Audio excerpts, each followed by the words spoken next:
सामाजिकता के नाते हमारा कर्तव्य भी है। जगह जगह हर जगह नहीं आचार्य, अभी सुबह बड़े सुनने का मौका मिला, बार बार मिलता रहता है आचार्य करमवीर जी महाराज जी को, जो वास्तव में मैं उनको आदर्श मानता हूँ। वे अपने जीवन में गृहस्थ आश्रम से लेके व्यापारी से लेके हर तरह के, क्योंकि आयुर्वेदा आश्रम उन्होंने खोला हुआ है, गुरुकुल उन्होंने खोला हुआ है, और जगह जगह गृहस्थियों में भी जाकर वो सबका जो है प्रचार प्रसार करते हैं, आर्य समाज का करते हैं, अपनी कुरीतियों को मिटाने का करते हैं। उन सब में मतलब एक संपूर्ण व्यक्तित्व को मैं उनमें निहारता हूं, देखता हूं। तो हमने उन सबसे इन प्रतिभूतियों से सीखा है कि हम जो करते हैं वो ही हम, वो बोलते हैं ना कि अगर मैं कुछ कहना सुनना पसंद नहीं करता हूं तो मुझे कहना भी नहीं चाहिए। मेरे आचरण में वो चीज मौजूद रहनी चाहिए जिसको मैं दूसरों से आशा करता हूं। तो उसी प्रकार से हमारा सबसे पहला, क्योंकि हम गांव में बैठे हैं, हमारे बच्चे भी बैठे हैं, बड़े भी बैठे हैं, माताएं बहनें बैठे हैं, युवा भी बैठे हैं। युवाओं को हमसे क्या मिला वो हमने बताया, हमें रोजाना देखते हैं, उसी को सीखते हैं। और समाज को बोलते हैं कि समाज क्या देता है, समाज कुछ नहीं देता है, समाज को हमको देना पड़ता है। जब हम समाज को, आज ये होने लगा है कि समाज एक तरह से, थोड़ा सा मैं 1 मिनट एक्स्ट्रा लूंगा आदरणीय बड़े भाई से निवेदन करूंगा, क्योंकि समाज आज ऐसा लगता है मुझे, जो मेरा अनुभव है, कि राजनीति के अधीन होने लगा है, जबकि दोनों ही एक दूसरे के पूरा के, समाज भी राजनीति भी। मुझे जो लगता है, मेरा अनुभव है कि राजनीति और समाज दोनों एक दूसरे के पूरक है, दोनों के बिना काम भी नहीं चलता। लेकिन कब तक, जब तक सही व्यवस्था बनेगी। हमारे पिताजी आदरणीय स्वर्गीय बलबीर सिंह, उनसे हमने काफी सुना है, भूतपूर्व सैनिक थे और बड़े समाज में उन्होंने 30-35 साल दिए हैं, उनके साथ साथ बैठक में जाता था। वो बोलते थे हमेशा कि समाज जब तक पिता की भूमिका में रहेगा और राजनीति पुत्र की भूमिका में रहेगी, तब तक व्यवस्था सुचारू रूप से चलेगी, कोई दिक्कत किसी को नहीं होगी। और जब जब पुत्र ने पिता के अधिकारों में, दायित्व में अतिक्रमण करना शुरू करेगा, तब तक ये व्यवस्था खराब होगी।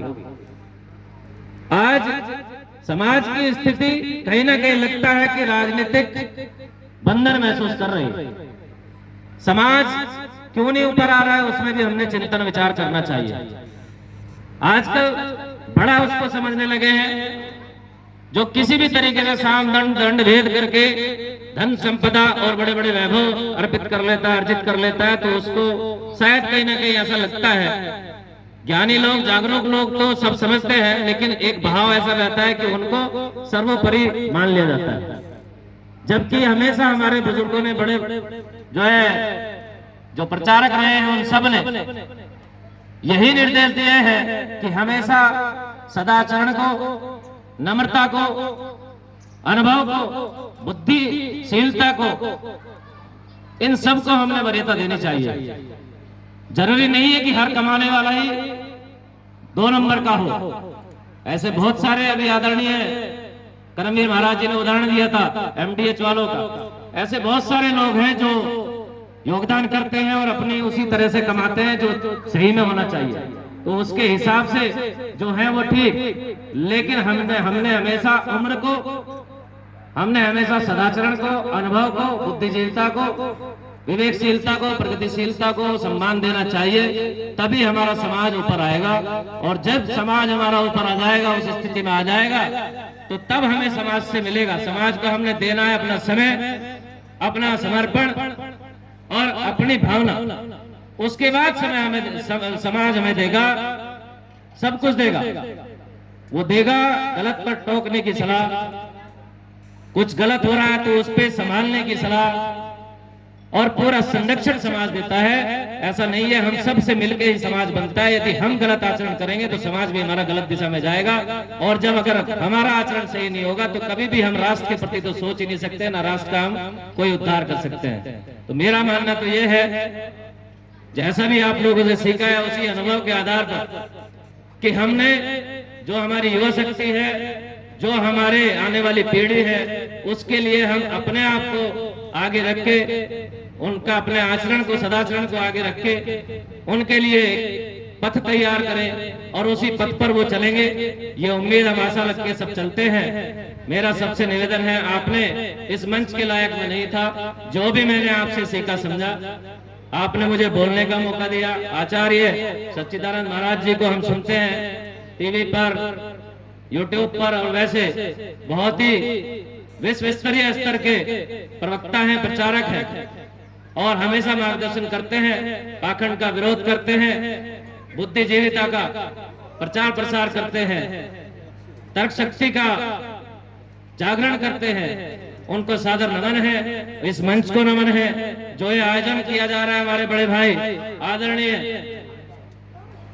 ऋषिपाल जी और आदरणीय कुंवरपाल शास्त्री जी और तमाम जो सहयोगी गण हैं, उनका हृदय से आभार है, अभिनंदन है, वंदन है। इसी तरह से प्रचार प्रसार अभियान चलता रहे।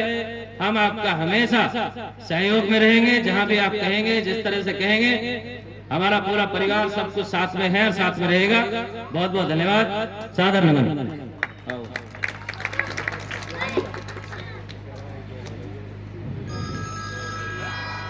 बहुत सुंदर विचार संजीव राणा जी ने प्रस्तुत किए, बहुत बहुत धन्यवाद। आर्य समाज के लिए, यज्ञों के लिए बड़ी श्रद्धा और बहुत समाज में जो है समय देते रहते हैं, बहुत अच्छे संस्कार हैं। मैं भी आशीर्वाद देता हूं कि आप इसी तरीके से समाज की सेवा करते रहें। बहुत बहुत साधुवाद, धन्यवाद। मैं निवेदन करता हूं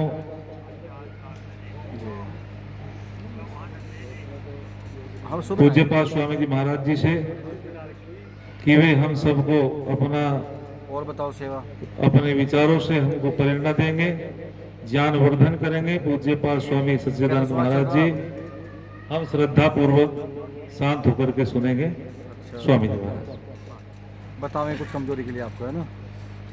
ओम यतो यतः समेहसे ततो नो अभयं कुरु शन्न कुरु।